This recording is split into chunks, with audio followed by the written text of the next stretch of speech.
Hello friends, आप सभी लोगों का स्वागत है आपके अपने channel IAS study with Aryan पर। देखिए दोस्तों, एम लक्ष्मीकांत जी की बुक के 14वें नंबर के अध्याय का आज हम दूसरा पार्ट लेकर के आए हैं। इसका पहला पार्ट कल हम लोगों ने अपलोड कर दिया था। आज देखिए, भारतीय संविधान एवं राज्य व्यवस्था आप लोगों को पढ़ा रहे हैं। आपका अध्याय 14वां, जिसका नाम है केंद्र और राज्य संबंध। ये काफ़ी लंबा चैप्टर था। इसके अंतर्गत आप लोगों को विधायी संबंध, प्रशासनिक संबंध, वित्तीय केंद्र राज्य संबंध में प्रवृत्तियाँ, वो सारी चीज़ें आप लोगों को बताएंगे। ओके दोस्तों, वीडियो को प्रारंभ करने से पहले आप लोगों से रिक्वेस्ट है कि चैनल को फटाफट से सब्सक्राइब कर दीजिए और हिंदी माध्यम के छात्रों के लिए इस जो शेयर का चैनल का जो लिंक है उसे शेयर करिए दोस्तों। ओके दोस्तों, आगे बढ़ते हैं अपनी आज की वीडियो की तरफ।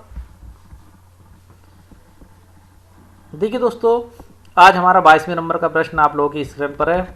देखिए, निम्नलिखित कथनों में से कौन सा कथन गलत है? गलत कथन पूछ रहा है। देखिए, राष्ट्रीय आपातकाल अनुच्छेद 352 के तहत लगाया जाता है, या राष्ट्रीय आपातकाल में केंद्र को इस बात का अधिकार प्राप्त हो जाता है कि वे किसी भी विषय पर राज्य या राज्य को निर्देशित कर सकता है, या दोस्तों राष्ट्रीय आपातकाल में राज्य पूर्णतः केंद्र के नियंत्रणाधीन नहीं रहती है, या फिर दोस्तों राष्ट्रीय आपातकाल के समय राज्य के अधिकार को निलंबित नहीं किया जा सकता है।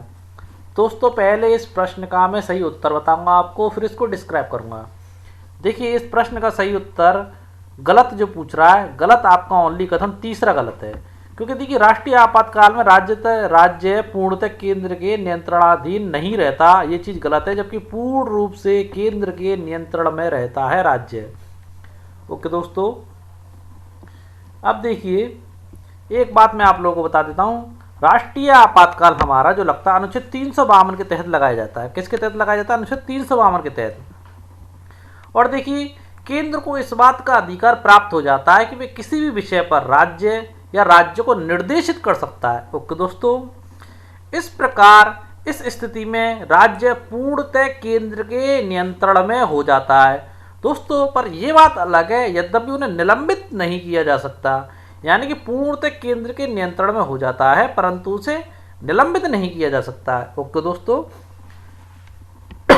आगे बढ़ते हैं अपने अगले प्रश्न की ओर। देखिए, हमारा प्रश्न नंबर आज का 23वां, राज्य में राष्ट्रपति शासन किस अनुच्छेद के तहत लगाया जाता है? अनुच्छेद 352 के तहत, या अनुच्छेद 356 के तहत, अनुच्छेद 357 के तहत, या निम्न में से कोई नहीं। तो देखिए दोस्तों, इस प्रश्न का आपका सही उत्तर है राज्य में राष्ट्रपति शासन अनुच्छेद 356 के तहत लगाया जाता है। महत्वपूर्ण जानकारी और जान लीजिए दोस्तों। देखिए, राज्य में राष्ट्रपति शासन अनुच्छेद 356 के अंतर्गत लागू किया जाता है। देखिए, राज्य के कार्यकारी विषयों के संबंध में राष्ट्रपति स्वयं निर्देश दे सकता है राष्ट्रपति शासन के अंदर। ओके दोस्तों, और देखिए, जब राष्ट्रपति शासन राज्य में लग जाता है तो इस स्थिति में राज्य या राज्यपाल या अन्य कार्यकारी जो अधिकारी होती हैं उनकी समस्त शक्तियां राष्ट्रपति ग्रहण कर सकता है, यानी सारी की सारी शक्तियां जो होती है वो राष्ट्रपति ग्रहण कर सकता है। ओके दोस्तों, अगला प्रश्न देखिए, प्रश्न नंबर 24वां, देश में वित्तीय आपातकाल किस अनुच्छेद के तहत लगाया जाता है? अनुच्छेद 352 के तहत, अनुच्छेद 356 के तहत, अनुच्छेद 357 के तहत, या अनुच्छेद 360 के तहत? तो देखिए दोस्तों, देश में वित्तीय आपातकाल अनुच्छेद 360 के तहत लगाया जाता है। मैंने आप लोगों को बताया राष्ट्रीय आपातकाल अनुच्छेद 352 के तहत लगाया जाता है, और राज्यों में राष्ट्रपति शासन जो लगाया जाता है अनुच्छेद 356 के तहत लगाया जाता है। और देखिए, वित्तीय आपातकाल अनुच्छेद 360 के तहत लगाया जाता है। देखिए दोस्तों, वित्तीय आपातकाल की स्थिति में अनुच्छेद 360 के अंतर्गत आती है वित्तीय आपातकाल की स्थिति। देखिए दोस्तों, केंद्र वित्तीय परिस्थितियों के अधिग्रहण हेतु राज्य को निर्देशित कर सकता है, तथा राष्ट्रपति राज्य में कार्यरत सरकारी कर्मचारियों और उच्च न्यायालय के न्यायाधीशों के वेतन में कटौती करने का आदेश दे सकता है। ओके दोस्तों, आगे बढ़ते हैं अपने आज के अगले प्रश्न की ओर। देखिए, प्रश्न नंबर 25वां, बाहरी आक्रमण। प्रश्न नंबर 25वां मैं आप लोगों को बता रहा हूं, बाहरी आक्रमण एवं आंतरिक अशांति से प्रत्येक राज्य की सुरक्षा करने का कर्तव्य केंद्र पर किस अनुच्छेद के तहत है?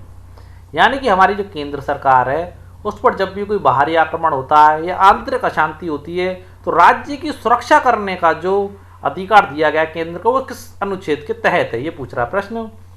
तो पहले प्रश्न का पहला ऑप्शन आपका अनुच्छेद 353 के तहत, अनुच्छेद 354 के तहत, अनुच्छेद 355 के अंतर्गत या निम्न में से कोई नहीं। तो देखिए दोस्तों, ये सारा प्रावधान आपके अनुच्छेद 355 के तहत किया गया है। किसके तहत किया गया? अनुच्छेद 355 के तहत। देखिए अनुच्छेद 355 केंद्र पर 2 कर्तव्यों को लागू करता है। पहला कौन सा है दोस्तों? बाहरी आक्रमण एवं आंतरिक अशांति से प्रत्येक राज्य की सुरक्षा करें। और दूसरा, केंद्र को सुनिश्चित करना कि प्रत्येक राज्य की सरकार संविधान की व्यवस्थाओं के अनुसार कार्य कर रही है या नहीं कर रही है। ओके दोस्तों, अब देखते हैं आज का अपना प्रश्न नंबर 26वां। भारतीय संविधान का कौन सा भाग एवं अनुच्छेद केंद्र व राज्यों के मध्य वित्त संबंध के विषय से संबंधित है? महत्वपूर्ण प्रश्न है दोस्तों। भारतीय संविधान का कौन सा भाग एवं अनुच्छेद केंद्र व राज्य के मध्य वित्तीय संबंध के विषय से संबंधित है? पहला, संविधान के भाग 5 अनुच्छेद 52 से लेकर 151 तक, या संविधान का भाग 6, या आपका संविधान का भाग 7वां जिसमें अनुच्छेद 152 से 237 तक आते हैं, या आपका संविधान का भाग 12वां जिसमें अनुच्छेद 268 से 293 अनुच्छेद आते हैं। पहले प्रश्न का उत्तर देता हूं आप लोगों को। आपके इस प्रश्न का उत्तर ऑप्शन चौथा है, यानी कि संविधान के भाग 12वें अनुच्छेद 268 से लेकर के 293 के अंतर्गत भारत का संविधान, और ये अनुच्छेद जो है केंद्र व राज्य के मध्य वित्तीय संबंध के विषय से संबंधित है। अब देखिए संविधान के भाग 5 के विषय में बता देता हूं, जो मैंने आपको कल बताया था। संविधान के भाग 5 जो कि 52 से लेकर 151 तक है, इसमें संघ से संबंधित सारा वर्णन दिया गया है। संविधान का भाग जो है ये दोस्तों भाग 6 जो है ये आपका 152, ये जो अनुच्छेद दे रखे हैं ये आपके भाग 6 में आते हैं, 152 से 237, और ये राज्य से संबंधित है।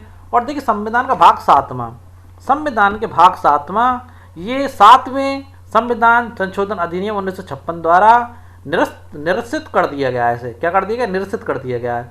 और भाग 12 में आपके में केंद्र व राज्य के मध्य वित्तीय संबंध के विषय से संबंधित है। भाग 12वां अनुच्छेद आपके 268 से लेकर के 293। आगे बढ़ते हैं अपने अगले प्रश्न की ओर।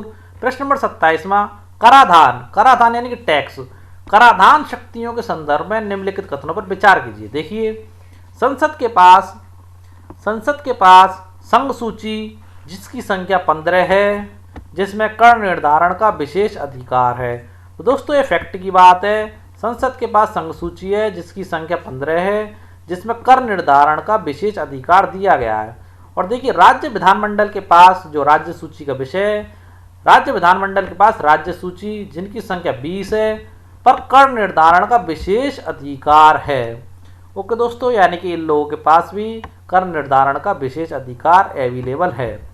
पॉइंट नंबर 3 देखते हैं। संसद व राज्य विधानमंडल दोनों को समवर्ती सूची जो संख्या 3 में है पर कर निर्धारण का अधिकार है। दोस्तों ये फैक्ट की बात है कि संसद व राज्य विधानमंडल दोनों को समवर्ती सूची जो संख्या 3 में है पर कर निर्धारण का अधिकार है पूर्णतः। आगे देखिए, कर निर्धारण की अवशेषीय शक्ति यानी कि बची कुची शक्ति संसद में निहित है। इस उपबंध के तहत संसद ने उपहार यानी कि गिफ्ट कर, स्मृति कर और व्यय कर लगाए हैं। ये भी आपका सही बिंदु है दोस्तों। देखिए उपरोक्त कथनों में से कौन से कथन सत्य हैं? तो यहाँ पर हमारे सारे ही कथन सत्य हैं। ओके, आगे बढ़ते हैं अपने अगले प्रश्न की ओर। देखिए प्रश्न नंबर 28वां, 80वें संविधान संशोधन के संदर्भ में निम्नलिखित में से कौन सा कथन गलत है? प्रश्न क्या कह रहा है? 80वें संविधान संशोधन के संदर्भ में निम्नलिखित में से कौन सा कथन आपका गलत है, यानी गलत कथन के विषय में वो पूछ रहा है। तो देखिए दोस्तों पहला पॉइंट देखते हैं, यह है संविधान संशोधन के 10वें वित्त आयोग की सिफारिशों को प्रभावी करने के लिए लागू किया गया था। क्या कहता है? यह 10वें वित्त आयोग की सिफारिशों को प्रभावी करने के लिए लागू किया गया था दोस्तों। तो 80वां संविधान संशोधन इसी संदर्भ में लागू किया था दोस्तों, जो कि सही है। देखिए इसमें कुछ केंद्रीय करों यानी कि सेंट्रल गवर्नमेंट के करों और कराधानों से प्राप्त कुल आय का 29% राज्य को मिलना चाहिए, ये प्रावधान इसके अंतर्गत किया गया था दोस्तों।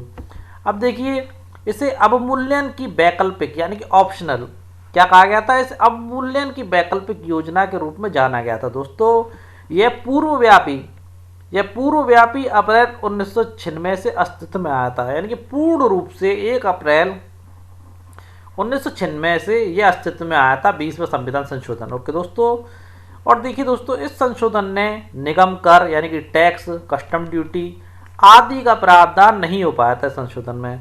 तो दोस्तों यहाँ पर ऊपर प्रश्न आपका गलत पूछ रहा है, तो यहाँ पर आपका ऑप्शन 4 ही है। अब देखिए ये 4 गलत क्यों है, क्योंकि देखिए दोस्तों, जो 80वां संविधान संशोधन था, इस संशोधन से आयकर के साथ ही कई अन्य करों जैसे कि निगम कर, कस्टम ड्यूटी आदि का प्रावधान किया गया था। ऐसा नहीं है कि प्रावधान नहीं किया गया, और सारे ही प्रकार के करों का प्रावधान इसके अंतर्गत किया गया था 80वें संविधान संशोधन के द्वारा। प्रश्न नंबर 29वां देखते हैं अपना, कर यानी कि टैक्स। कर राजस्व के वितरण के संदर्भ में निम्नलिखित में से कौन सा संविधान संशोधन नहीं किया गया था?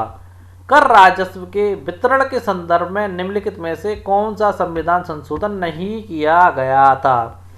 देखिए 79वां संविधान संशोधन, या आपका 80वां संविधान संशोधन, या आपका 88वां संविधान संशोधन, या निम्न में से कोई नहीं। देखिए कर राजस्व के वितरण के संदर्भ में आपका 79वां संविधान संशोधन नहीं किया गया था। ओके दोस्तों, मैं आप लोगों को बता देता हूं दोस्तों, 80वां जो संविधान संशोधन 2000 में हुआ था, और 88वां संविधान संशोधन जो यहाँ पर लिखा हुआ है ये 2003 में हुआ था। कब हुआ था ये तो 2003 में हुआ था, और दोस्तों वो आपका 2000 में हुआ था। कब हुआ था? सन 2000 में संविधान संशोधन हुआ था 80वां। तो देखिए दोस्तों, इन दोनों संविधान संशोधनों द्वारा जो आमने सामने दे रखे हैं, इन दोनों संविधान संशोधन द्वारा केंद्र राज्य के बीच राजस्व बंटवारे की योजना पर व्यापक परिवर्तन किया गया था। इन दोनों में व्यापक परिवर्तन किया गया था दोस्तों। किसमें? केंद्र सरकार और राज्य सरकार के बीच राजस्व यानी कि टैक्स के बंटवारे की योजना पर व्यापक परिवर्तन इन दोनों संविधान संशोधनों में किए गए थे। ओके दोस्तों, कर के राजस्व के वितरण के संदर्भ में 79वां संविधान संशोधन कोई मायने नहीं रखता, उसका कर से कोई मतलब नहीं है। प्रश्न नंबर 30वां देखिए, संसद किन अनुच्छेदों के तहत केंद्र द्वारा वसूले जाने वाले करों पर अभिभार लगा सकता है? तो देखिए दोस्तों, अनुच्छेद 269 के तहत, अनुच्छेद 270 के तहत, अनुच्छेद 271 के तहत, या विकल्प पहले और दूसरे के तहत। तो आप लोगों को बता दो दोस्तों, संसद अपने अनुच्छेद 269 और 270 के तहत केंद्र द्वारा वसूले जाने वाले करों पर अभिभार लगा सकता है, यानी कि आपका विकल्प पहला व दूसरा बिल्कुल सही है। देखिए दोस्तों, संसद किसी भी समय द्वितीय और तृतीय श्रेणी के करों पर अपनी आवश्यकता पूर्ति के लिए अनुच्छेद 269 और 217 में उल्लेखित अभिभार लगा सकता है। ये सीधे केंद्र को प्राप्त होते हैं। दूसरे शब्दों में राज्य को इनका हिस्सा प्राप्त नहीं होता है, और अगर संसद को आवश्यकता है तो वो इन पर अभिभार लगा करके इनको स्वयं वसूल कर सकता है या ले सकता है। ओके दोस्तों, अब मैंने यहाँ पर आप लोगों से कहा कि ये द्वितीय श्रेणी और तृतीय श्रेणी, तो देखिए दोस्तों, द्वितीय श्रेणी में कौन कौन से आ जाते हैं मैं आप लोगों को बता देता हूँ। द्वितीय श्रेणी में वो सारे टैक्स आ जाते हैं जो अनुच्छेद 268 के अंतर्गत हैं, और तृतीय श्रेणी में मैं आप लोगों को बता देता हूँ जो अनुच्छेद 271 के अंतर्गत है। ओके दोस्तों, आगे बढ़ते हैं अगले प्रश्न की ओर। देखिए 88वें संविधान संशोधन के संदर्भ में निम्नलिखित कथनों पर विचार कीजिए। देखिए, इस संविधान संशोधन से संविधान में एक नया अनुच्छेद 268 का जोड़ा गया जो कर से संबंधित है। बिल्कुल सही बात है दोस्तों। इसने केंद्र सूची में भी एक नया विषय जिसे प्रविष्टि 92 का जोड़ा गया, जिसे सेवाओं पर कर कहा जाता है। महत्वपूर्ण बिंदु है दोस्तों, प्रश्न आपसे ऐसे पूछ सकता है डायरेक्ट फैक्ट का कि सेवाओं पर कर जो कि केंद्र सूची का विषय है उसे किस प्रकार ऐड किया गया था, तो प्रविष्टि 92 गा के तहत जोड़ा गया था दोस्तों। और देखिए, सेवा पर केंद्र द्वारा लगाया जाता है कौन सा टैक्स? प्रविष्टि 92 गा के द्वारा। ओके दोस्तों, लेकिन इसका संग्रहण यानी कि लेने का कार्य, संग्रहण यानी कलेक्शन करने का कार्य राज्य करते हैं। अब देखिए चौथा पॉइंट, राज्य द्वारा इस कर का संग्रहण करने के बाद उस राज्य यानी कि वह राज्य स्वयं अपने पास इस कर को रख लेता है। तो दोस्तों यहाँ पर आपका ये वाला पॉइंट गलत है। वो उस राज्य जो है वो उस कर का संग्रहण करता है और उसे अपने पास रखने का उसे कोई अधिकार नहीं है। देखिए बता देता हूं, क्योंकि सेवा कर केंद्र द्वारा लगाया जाता है लेकिन इसका संग्रहण राज्य करते हैं, यानी कि एकत्रित राज्य करते हैं। उसके उपरांत क्या होता है, इसका केंद्र और राज्य के मध्य युक्त बंटवारा होता है। ऐसा नहीं है कि सारे टैक्स को राज्य हड़प कर ले अपने पास रख ले, केंद्र और राज्य के मध्य युक्त बंटवारा होता है। ओके दोस्तों, देखिए उपरोक्त कथनों में से कौन सा कथन असत्य है, तो आपका चौथा कथन यहाँ पर असत्य है, बाकी तीनों सत्य है। देखिए प्रश्न नंबर 32वां, करों के संबंध में नीचे दिए गए कूटों को मिलान कीजिए। बड़ा ही महत्वपूर्ण प्रश्न है जो मैंने यहाँ पर आप लोगों के लिए लेकर के आया हूँ। करों के संबंध में नीचे दिए गए कूटों को मिलान कीजिए। देखिए, केंद्र द्वारा उद्ग्रहित एवं राज्य द्वारा संग्रहित एवं विनियोजित कर कौन से अनुच्छेद के तहत आते हैं, यानी केंद्र द्वारा लागू किए गए और राज्य द्वारा जिनको संग्रहित किया जाता है और योजना बना करके उनका यूज किया जाता है। तो केंद्र द्वारा उद्ग्रहित यानी कि लागू किए गए और राज्य द्वारा संग्रहित और विनियोजित कर किस अनुच्छेद के तहत आते हैं, तो मैं आप लोगों को बता देता हूं। इसका सही ऑप्शन आपके का अनुच्छेद 268 के तहत आते हैं। किसके तहत आते हैं, अनुच्छेद 268 के तहत। आगे देखिए, केंद्र द्वारा उद्ग्रहित सेवा कर, लेकिन केंद्र और राज्यों के द्वारा संग्रहित एवं विनियोजित कर, ये कौन से अनुच्छेद के तहत आता है दोस्तों, तो ये मैं आप लोगों को बता देता हूं। आपका ये वाला टैक्स अनुच्छेद 268 का के अंतर्गत आता है। ओके दोस्तों, देखिए इसके विषय में थोड़ी सी जानकारी दे देता हूं। देखिए, सेवाओं पर कर केंद्र सरकार द्वारा लगाया जाता है लेकिन इसका संग्रहण एवं उपयोग केंद्र एवं राज्य दोनों मिलकर के करते हैं। इसके संग्रहण एवं उपभोग संबंधी नियम का निर्धारण संसद द्वारा किया जाता है। दोबारा सुन लीजिए, इसके संग्रहण का उपयोग संबंधी नियमों का निर्धारण संसद द्वारा किया जाता है। ओके दोस्तों, आगे देखिए, संसद द्वारा यानी कि तीसरा पॉइंट, संघ द्वारा लागू एवं संग्रहित किंतु राज्यों को सौंपे जाने वाले कर किस अनुच्छेद के तहत आते हैं, तो वो आपके आते हैं अनुच्छेद 269 के तहत। किसके तहत आते हैं, 269 के तहत। इसके बारे में जानकारी बता देता हूं। इसमें दो प्रकार की श्रेणियां हैं। देखिए, तो अंतर्राज्यीय व्यापार या वाणिज्य में वस्तुओं के क्रय विक्रय से संबंधित समाचार पत्र को छोड़कर, यानी कि दो राज्यों के बीच में किसी व्यापार या कॉमर्शियल वस्तुओं के क्रय विक्रय से संबंधित टैक्स इसके अंतर्गत आते हैं। और देखिए दूसरा, माल या सामान के अंतर्राज्यीय व्यापार या वाणिज्य के पारेषण से संबंधित कर। ओके दोस्तों, लेकिन वर्तमान में आपका जीएसटी लागू हो चुका है। अब देखिए, संघ द्वारा उद्ग्रहित यानी कि लागू किया गया एवं संग्रहित किए जाने वाले तथा केंद्र एवं राज्यों के बीच बंटने वाले कर की व्यवस्था कौन सा अनुच्छेद करता है, तो दोस्तों वह व्यवस्था आपका अनुच्छेद 270 करता है। ओके दोस्तों, अपना अगला प्रश्न देखते हैं, प्रश्न नंबर 33वां। देखिए 32वां हमने आप लोगों को बता दिया। 33वां प्रश्न है, राज्य सूची में राज्य द्वारा उद्ग्रहित, संग्रहित एवं उपयोग किए जाने वाले करों की संख्या कितनी है। दोस्तों बड़ा ही महत्वपूर्ण प्रश्न है।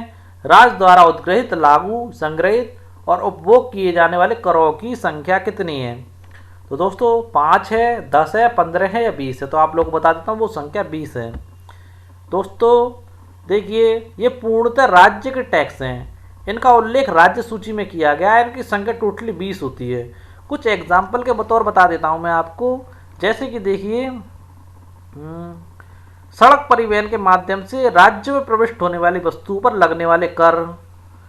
ओके दोस्तों, और देखिए प्रति व्यक्ति कर, पथ कर यानी कि रोड पर चलने वाले कर, बिक्री कर में समाचार पत्र को छोड़ दिया जाता है, राज्य सूची में वर्णित विषयों से प्राप्त होने वाली फीस, न्यायालय की फीस को छोड़कर, ऐसे कुल मिलाकर के 20 विषय इसके अंतर्गत आते हैं। प्रश्न नंबर 34वां देखिए दोस्तों, केंद्र द्वारा राज्य को दिए जाने वाले अनुदानों के प्रकार में नीचे वर्णित एक प्रकार नहीं है, यानी केंद्र द्वारा राज्य को कुछ अनुदान दिए जाते हैं, उनमें नीचे एक ऐसा ऑप्शन है जो कि केंद्र द्वारा दिए जाने वाले अनुदानों की सूची में शामिल नहीं होता है। ओके दोस्तों, तो देखते हैं। पहला ऑप्शन विधिक अनुदान, विवेकाधीन अनुदान, राजनीतिक अनुदान, या इनमें से कोई नहीं। तो दोस्तों यहाँ पर आपका ऑप्शन तीसरा गलत है। तो केंद्र द्वारा राज्य को 2 प्रकार के अनुदान दिए जाते हैं, एक विधिक अनुदान और एक विवेकाधीन अनुदान। ओके दोस्तों, देखिए आपका प्रश्न नंबर 34 में एक बात और बता देता हूँ, केंद्र एवं राज्य के बीच करों की हिस्सेदारी के संविधान में व्यवस्था की गई है। ओके दोस्तों, और राज्य को केंद्र से सहायता के लिए जो अनुदान प्राप्त होता है वह अनुदान दो प्रकार के होते हैं, एक होता है आपका विधिक अनुदान और विवेकाधीन अनुदान। ओके दोस्तों, प्रश्न नंबर 35 देखते हैं। देखिए कौन सा अनुच्छेद संसद को इस बात का अधिकार प्रदान करता है कि वह राज्यों को आवश्यकता पड़ने पर अनुदान उपलब्ध कराएगा। महत्वपूर्ण अनुच्छेद और महत्वपूर्ण प्रश्न, कौन सा अनुच्छेद है जो संसद को इस बात का अधिकार प्रदान करता है कि वह राज्यों को आवश्यकता पड़ने पर अनुदान उपलब्ध कराएगा। अनुच्छेद 274, अनुच्छेद 275, 282 या निम्नलिखित में से कोई भी नहीं। तो देखिए इस प्रश्न का सही उत्तर है अनुच्छेद 275। संसद को इस बात का अधिकार प्रदान करता है कि वह राज्यों को आवश्यकता पड़ने पर अनुदान उपलब्ध कराएगा। देखिए दोस्तों, देखिए अनुच्छेद 275 द्वारा दिए गए अनुदान विधिक अनुदान के अंतर्गत आते हैं। किसके अंतर्गत आते हैं? यानी कि विधिक अनुदान आपके 275 अनुच्छेद के तहत दिए जाते हैं। देखिए दोस्तों, अनुच्छेद 275 द्वारा दिए गए अनुदान विधिक अनुदान के अंतर्गत आते हैं। अनुच्छेद 275 संसद को इस बात का अधिकार प्रदान करता है कि वह राज्यों को आवश्यकता पड़ने पर अनुदान उपलब्ध कराए। इस सामान्य प्रावधान के अतिरिक्त संविधान राज्यों में जनजातियों के उत्थान, कल्याण तथा अनुसूचित जनजाति जो बाहुल्य क्षेत्र हैं, बाहुल्य राज्य हैं, और राज्यों में भी राज्यों को विशेष सहायता प्रदान करने की शक्ति संसद को देता है। ऐसे राज्यों में दोस्तों असम भी सम्मिलित है। आगे बढ़ते हैं अपने अगले प्रश्न की ओर। प्रश्न नंबर 36वां, अनुच्छेद 275 के अंतर्गत वर्णीय विधिक अनुदान किसकी अनुशंसा पर दिया जाता है? देखिए अनुच्छेद 275 के अंतर्गत वर्णिक विधिक अनुदान किसकी अनुशंसा पर दिया जाता है? अनुच्छेद 36, देखिए नीति आयोग की अनुशंसा पर या वित्त आयोग की अनुशंसा पर या योजना आयोग की अनुशंसा पर या निम्न में से कोई नहीं। तो देखिए दोस्तों, यहाँ पर अनुच्छेद 375 के अंतर्गत वर्णित या वर्णीय विधिक अनुदान आपका वित्त आयोग की अनुशंसा पर दिया जाता है। किसकी अनुशंसा पर दिया जाता है? वित्त आयोग की अनुशंसा पर। देखिए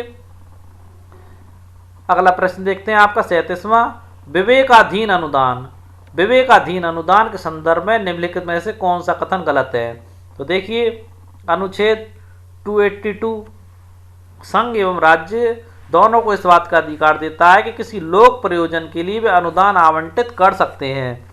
या फिर दोस्तों आप डायरेक्ट ये कह सकते हैं कि विवेकाधीन अनुदान आपका अनुच्छेद 282 के तहत दिया जाता है। ओके दोस्तों, इसमें क्या प्रावधान है? इसमें प्रावधान है संघ और राज्य दोनों को इस बात का अधिकार दे देता है कि किसी लोक प्रयोजन के लिए वे अनुदान आवंटित कर सकते हैं, उसके लिए उन्हें कोई रोक नहीं होगी। इस विवेकाधीन अनुदान, इसे विवेकाधीन अनुदान कहने का कारण दोस्तों यह है कि इसके लिए केंद्र बाध्य नहीं है, जरूरी नहीं है कि वो उसे दे, तथा यह पूर्णतः उसके स्वविवेक पर निर्भर करता है। अगर अति आवश्यक चीज है तो उसे केंद्र को देना चाहिए, परंतु जबरदस्ती नहीं है दोस्तों। 37 में का आप तीसरा ऑप्शन देखिए दोस्तों, इसमें दे रखा है विवेकाधीन अनुदान केंद्र द्वारा राज्य को प्राप्त होने वाली सहायता का सबसे छोटा हिस्सा है। दोस्तों गलत ऑप्शन पूछ रहा है और ये गलत ऑप्शन आपका तीसरा ही है, क्योंकि विवेकाधीन अनुदान केंद्र द्वारा राज्य को प्राप्त होने वाली सहायता का सबसे बड़ा हिस्सा होता है दोस्तों, विशेष तथा विधिक अनुदान की तुलना में। ओके दोस्तों, आगे बढ़ते हैं अपने अगले प्रश्न की ओर। प्रश्न नंबर 38, वित्त आयोग की व्यवस्था किस अनुच्छेद के अंतर्गत की गई है? कौन से आयोग की दोस्तों? वित्त आयोग की व्यवस्था किस अनुच्छेद के अंतर्गत की गई है? अनुच्छेद 275 के अंतर्गत, अनुच्छेद 272 के अंतर्गत, अनुच्छेद 282 के अंतर्गत या अनुच्छेद 280 के अंतर्गत? तो दोस्तों वित्त आयोग की व्यवस्था अनुच्छेद 280 के अंतर्गत की गई है। दोस्तों अर्ध न्यायिक विषयों के रूप में वित्त आयोग की व्यवस्था करता है आपका अनुच्छेद 280। इसका गठन हर 5 वर्ष में राष्ट्रपति द्वारा स्थापित किया जाता है दोस्तों। ओके दोस्तों, आगे बढ़ते हैं प्रश्न नंबर 39, वित्त आयोग निम्नलिखित में से किस मामले में राष्ट्रपति को सिफारिश नहीं कर सकता? यानी कि दोस्तों वित्त आयोग बहुत सारे मामलों में राष्ट्रपति को शिकायत यानी कि अपनी सिफारिश देता है, पर इन ऑप्शनों में से एक विकल्प ऐसा है जिसके मामले में वित्त आयोग राष्ट्रपति को अपनी सिफारिश नहीं दे सकता। वो बिंदु कौन सा है? देखिए, केंद्र एवं राज्यों के बीच करधान यानी कि टैक्स संबंधी व्यवस्था का निर्धारण और ऐसी प्राप्तियों का जो टैक्स के रूप में आती हैं का राज्यों के बीच हिस्सेदारी का निर्धारण। तो दोस्तों ये सिफारिश तो वित्त आयोग राष्ट्रपति से कर सकता है, या फिर वे सिद्धांत जिनके तहत राज्य केंद्र से आर्थिक अनुदान लेकर कार्य करता है। तो दोस्तों इस विषय में भी राष्ट्रपति सिफारिश कर सकता है आपका वित्त आयोग। आगे देखिए, राज्य वित्त आयोग की इस संस्तुति के आधार पर राज्य पंचायतों और न्यायपालिका के स्रोतों की पूर्ति के लिए राज्य की संचित निधि को बढ़ाने के लिए किए जाने वाले उपाय, इसकी सलाह भी वो दे सकता है। दोस्तों देखिए, प्रधानमंत्री द्वारा वित्तीय मामलों के संबंध में सौंपा गया कोई अन्य कार्य है। तो दोस्तों प्रधानमंत्री द्वारा वित्तीय मामलों के संबंध में, तो दोस्तों ये आपका ऑप्शन गलत है। ये जो है सिफारिश राष्ट्रपति से कर सकता है। अगर राष्ट्रपति द्वारा कोई वित्तीय मामलों के संबंध में कुछ सौंपा गया अन्य कार्य हो तो उसकी सिफारिश राष्ट्रपति से ये कर सकता है, प्रधानमंत्री द्वारा नहीं, राष्ट्रपति द्वारा सौंपा गया उसी की कर सकता है। ओके दोस्तों, आगे बढ़ते हैं अपने अगले प्रश्न की ओर। देखिए प्रश्न नंबर 14वां, वित्तीय आपातकाल के समय केंद्र राज्य को कर से संबंधित क्या निर्देश दे सकता है। यानी कि जब हमारे देश में वित्तीय आपातकाल लगा हो उस समय हमारी केंद्र सरकार राज्य सरकार को टैक्स से संबंधित क्या निर्देश दे सकती है। देखिए ऑप्शन 14 में का, वित्तीय औचित्य संबंधी सिद्धांतों का पालन संबंधी, यानी कि दोस्तों वह ये दिशा निर्देश दे सकती है हमारी राज्य सरकार को कि देखिए आप वित्तीय औचित्य संबंधी जितने भी सिद्धांत हैं उसका पालन करोगे। ओके दोस्तों, उसके बाद देखिए अगला पॉइंट, राज्य की सेवा में लगे सभी वर्गों के लोगों के वेतन एवं भत्ते कम करें, जैसे उच्चतम न्यायालय के न्यायाधीशों का वेतन भी शामिल होता है। तो दोस्तों वित्तीय आपातकाल के समय केंद्र टैक्स से संबंधित ये सलाह भी राज्य को दे सकता है कि राज्य की सेवा में जो भी लोग लगे हुए हैं जिन भी वर्ग के, उनके वेतन और भत्तों को कम किया जाए, जिसमें दोस्तों उच्चतम न्यायालय के न्यायाधीशों का वेतन भी शामिल होता है, उसे भी कम किया जा सकता है। सभी धन विधेयक या अन्य वित्तीय विधेयकों को राष्ट्रपति की स्वीकृति के लिए आरक्षित रखें, यानी कि अपने आप ही उसकी स्वीकृति स्वयं ना दें, राष्ट्रपति की स्वीकृति होने के लिए ही, राष्ट्रपति की स्वीकृति होने के बाद ही उन चीज़ों को आगे बढ़ाया जाए। वित्तीय आपातकाल अनुच्छेद 360 के अंतर्गत आता है, ये बात मैं आप लोगों को पहले ही बता चुका हूँ दोस्तों। तो देखिए उपरोक्त कथनों में से कौन सा कथन सत्य है, तो यहाँ पर आपके चारों ही कथन सत्य हैं। आगे बढ़ते हैं अगले प्रश्न की ओर। आज की वीडियो दोस्तों लंबी है, मैं नहीं चाहता कि यहाँ पर एक भी इंपॉर्टेंट प्रश्न छोड़ दिया जाए जिससे आप लोगों की हानि हो, इसलिए वीडियो को पूरा देखना दोस्तों। देखिए प्रशासनिक सुधार आयोग का गठन कब किया गया था, सारे ही प्रश्न मैं आप लोगों के लिए बेहतरीन लेकर के आया हूँ और एक अच्छे दर्जे के प्रश्न लेकर के आया हूँ। प्रशासनिक सुधार आयोग का गठन कब किया गया था, प्रशासनिक सुधार आयोग का गठन कब किया गया था, 1965, 1966, 1967 या 1968। तो आप लोगों को बता देता हूँ, प्रशासनिक सुधार आयोग का गठन 1966 में किया गया था। देखिए दोस्तों, केंद्र सरकार ने मोरारजी देसाई की अध्यक्षता में, किसकी अध्यक्षता में दोस्तों, केंद्र सरकार ने मोरारजी देसाई की अध्यक्षता में 1966 में प्रशासनिक सुधार आयोग जैसे AIC का गठन किया था दोस्तों। इस आयोग की रिपोर्ट के अध्ययन के लिए MC सीतलवाड़ के अधीन एक दल बनाया गया। किसके अधीन बनाया गया था दोस्तों, मैं यहाँ पर लिख देता हूँ, MC सीतलवाड़ के अधीन। दोबारा सुन लीजिए अगर समझ ना आया हो आप लोगों को, इस आयोग की रिपोर्ट के अध्ययन के लिए MC सीतलवाड़ के अधीन एक दल का गठन किया गया था दोस्तों, और अंतिम रिपोर्ट इसकी 1969 में आई थी जो केंद्र सरकार को सौंपी गई थी। और दोस्तों इसमें क्या था, इसमें केंद्र राज्य संबंधों को सुधारने के लिए 22 सिफारिशें प्रस्तुत की गई थी। क्या किया गया था, 22 प्रकार की सिफारिशें प्रस्तुत की गई थी।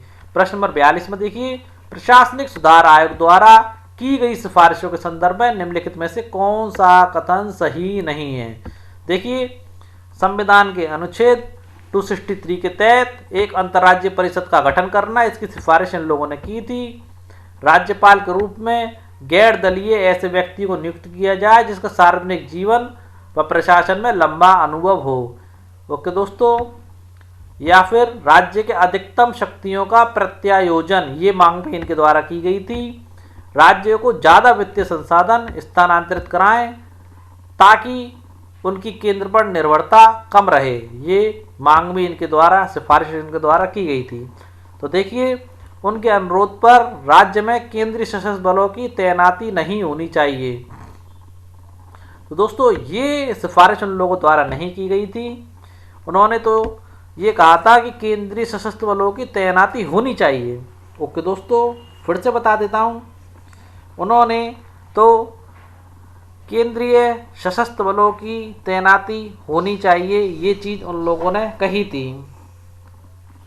उन्होंने कहा था कि देखिए, उनके अनुरोध या अन्यथा परिराज्य में केंद्रीय सशस्त्र बलों की तैनाती हो, अदरवाइज नहीं होनी चाहिए। यानी अगर वो अनुरोध करें और राज्य में केंद्रीय सशस्त्र बलों की तैनाती हो जाए अनुरोध करने पर। आगे बढ़ते हैं, आपका अगला प्रश्न 43वें नंबर का प्रश्न।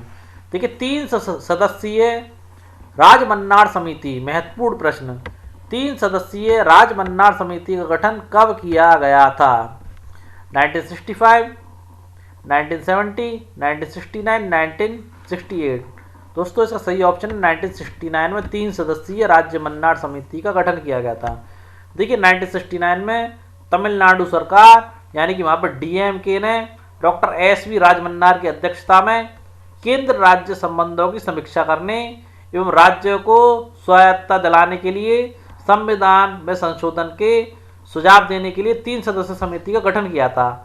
इस समिति ने आपकी 1971 में तमिलनाडु सरकार को अपना प्रतिवेदन भी सौंपा था। दोस्तों आगे बढ़ते हैं प्रश्न नंबर 44वें में। राजमन्नार समिति ने केंद्र की एकात्मकता की प्रवृत्ति की समीक्षा की, उसमें निम्न में से क्या क्या शामिल नहीं था? दोस्तों देखिए, जब उन्होंने समीक्षा की तो उसमें बहुत सारी चीज़ें शामिल थीं। देखिए, संविधान के विशेष प्रावधान जो केंद्र को विशेष शक्ति प्रदान करते, ये चीज़ें शामिल थी। केंद्र और राज्य दोनों में एकल पार्टी की सरकार हो, ये चीज़ भी शामिल थी। और दोस्तों राज्यों को संविधान की होने वाली कमी, राज्यों को संसाधनों की, यानी कि संसाधन यानी कि अगर आप कृषि करते हैं तो जैसे फावड़े की आवश्यकता होती है, हल की आवश्यकता होती है, इसलिए राज्य अपनी सरकार चलाता है तो जो भी संसाधन होते हैं राज्य चलाने के लिए उसकी कमी और उसके केंद्र की सहायता उन पर निर्भर नहीं रहे, इस चीज़ की भी उन्होंने कहा था। और देखिए, केंद्रीय नियोजन की संस्था और योजना आयोग की भूमिका, तो दोस्तों ये सिफारिश उन लोगों ने नहीं की थी। ओके दोस्तों, यानी कि दोस्तों नहीं, ये सिफारिश भी इन लोगों ने की थी, केंद्रीय नियोजन की संस्था और योजना आयोग की भूमिका। मैं आप लोगों को बता देता हूं दोस्तों, केंद्रीय नियोजन की संस्था और योजना आयोग की भूमिका की सिफारिश भी इन लोगों ने की थी राजमन्नार समिति द्वारा। तो दोस्तों इस प्रकार यहाँ पर आपके उपरोक्त कथनों में से कौन से कथन सत्य हैं? तो आपके सारे ही कथन यहाँ पर सत्य हैं। आगे बढ़ते हैं अपने अगले प्रश्न की ओर। राजमन्नार समिति ने निम्न में से किस चीज़ को समाप्त करने की सिफारिश की थी? यानी कुछ चीज़ें ऐसी थी जिसे ये लोग समाप्त करना चाहते थे, वो कौन सी चीज़ थी? तो देखिए दोस्तों, एक अंतर्राज्यीय परिषद का गठन किया जाए, ये तो इन्होंने सिफारिश की थी। दोस्तों योजना आयोग का स्थान एक साविधि निकाय द्वारा लिया जाए, यानी योजना आयोग का स्थान एक साविधि निकाय द्वारा ले लिया जाए, ये भी इन्होंने सिफारिश की थी। वित्त आयोग को एक स्थायी निकाय बना दिया जाए, ये सिफारिश भी इन लोगों ने की थी। अब देखिए, अनुच्छेद 356, 357 और 365 के संदर्भ में इन्होंने सिफारिश की थी। दोस्तों आप लोगों को बता देता हूँ, इन तीनों के संबंध में सिफारिश ना कर करके इन्होंने इनको समाप्त कर दिया जाए, ये कहा था। इन्होंने कहा था अनुच्छेद 356 और 357 और 365 जो राष्ट्रपति शासन संबंधित है को पूर्णतः समाप्त कर दिया जाए। ओके दोस्तों, यानी कि ये वाला पॉइंट आपका गलत है, इसकी सिफारिश नहीं की थी, इसे हटाने की कहा था उन्होंने। संघ सूची, समवर्ती सूची के कुछ विषयों को राज्य सूची में हस्तांतरित कर दिया जाए, इस चीज़ की भी लोगों ने सिफारिश की थी। प्रश्न नंबर देखते हैं 46वां। आनंदपुर साहिब प्रस्ताव, महत्वपूर्ण चीज़ है। आनंदपुर साहिब प्रस्ताव के संदर्भ में निम्नलिखित कथनों पर विचार कीजिए। देखिए दोस्तों, 1973 में अकाली दल पंजाब के आनंदपुर साहिब में हुई एक बैठक में राज्यों की धार्मिक और राजनीतिक मांगों के संदर्भ में एक प्रस्ताव को मंजूरी दी गई, जिसे आनंदपुर साहिब प्रस्ताव कहा जाता है। आपका पहला पॉइंट सही है दोस्तों। और देखिए, इसमें केंद्र को मात्र रक्षा, विदेश संबंधी, संचार और मुद्रा के अतिरिक्त अन्य सभी विषय राज्यों को सौंप देने का विचार दिया गया था। ओके दोस्तों, जबकि ये चीज़ गलत थी। इसमें संविधान को वास्तविक रूप से संघीय बनाने और केंद्र में सभी राज्यों के लिए समान प्राधिकार और प्रतिनिधित्व सुनिश्चित किया जाना चाहिए, ये चीज़ भी इन लोगों के द्वारा कही गई थी। तो दोस्तों उपरोक्त कथनों में से कौन सा कथन सत्य है? तो यहाँ पर आपके सारे ही कथन सत्य हैं। आगे बढ़ते हैं 47वें नंबर के प्रश्न की ओर। पश्चिम बंगाल स्मरण पत्र केंद्र सरकार को कब प्रेषित किया गया था? पश्चिम बंगाल स्मरण पत्र, तो देखिए 1973, 1977, 1978 या 1980। तो आप लोगों को बता देता हूँ, पश्चिमी बंगाल स्मरण पत्र आपका 1977 में केंद्र सरकार को प्रेषित किया गया था। देखिए पश्चिमी बंगाल सरकार 1977 की बात है, जिसका नेतृत्व समाजवादियों के हाथों में था, ने केंद्र राज्य संबंधों पर एक स्मरण पत्र या मेमोरेंडम प्रकाशित किया गया तथा उसे केंद्र सरकार को प्रेषित किया गया और ठीक केंद्र सरकार ने इस ज्ञापन में की गई मांगों को स्वीकार किया था दोस्तों।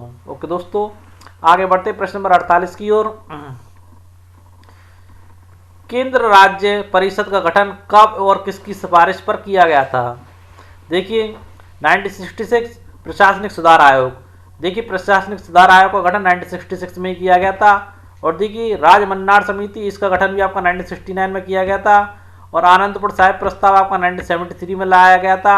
और देखिए केंद्रीय राज्य परिषद का गठन, केंद्रीय राज्य परिषद का गठन आपका 1983 में किया गया था और सरकारी आयोग की सिफारिश पर किया गया था। यानी कि इस प्रश्न का आपका उत्तर फोर्थ सही है। अब देखिए पुंछी आयोग का गठन किसकी अध्यक्षता में किया गया था? मदन मोहन जी की या बीपी राजमन्नार जी की या आर.एस. सरकारिया जी की? तो देखिए आर.एस. सरकारिया जी की अध्यक्षता में तो सरकारी आयोग का गठन किया गया था और बीपी राजमन्नार जी की अध्यक्षता में आपकी मन्नार, जो मैंने आपको बताया था, राजमन्नार समिति का गठन किया गया था। और मदन मोहन पुंछी, क्या नाम है इनका? मदन मोहन पुंछी जी की अध्यक्षता में पुंछी आयोग का गठन किया गया था। ओके दोस्तों, इस प्रकार हमारे आज के सारे प्रश्न कंप्लीट हो जाते हैं। हमारी आज की वीडियो काफ़ी लंबी हुई है और इसमें हमने सारे इंपॉर्टेंट क्वेश्चन अपने अध्याय के कंप्लीट कर लिए हैं। पॉलिटी वैसे भी आसान नहीं होती है, तो दोस्तों वीडियो को पूरा देखिए, अच्छे ढंग से देखिए, अच्छे से इसके नोट्स बनाइए। और हमारी वीडियो आप लोग कैसे लगी कमेंट बॉक्स में ज़रूर बताएं दोस्तों। और अपनी तैयारी को लगातार जारी रखें। ऐसा नहीं कि आप एक महीना तैयारी करते हैं और उसके बाद तैयारी को छोड़ देते हैं। अगर आपको सफलता चाहिए तो सफलता का मूल मंत्र है दोस्तों, यहाँ पर अगर आपको सफलता चाहिए तो आपको कठोर परिश्रम करना ही पड़ेगा, कठोर मेहनत करनी पड़ेगी। बिना मेहनत के सफलता किसी को भी नहीं मिल सकती है दोस्तों। ओके दोस्तों, कल फिर मिलते हैं अपनी ऐसी एक अच्छी वीडियो के साथ दोस्तों, और चैनल को सब्सक्राइब जरूर कर दीजिएगा दोस्तों। ओके दोस्तों, जय हिंद दोस्तों।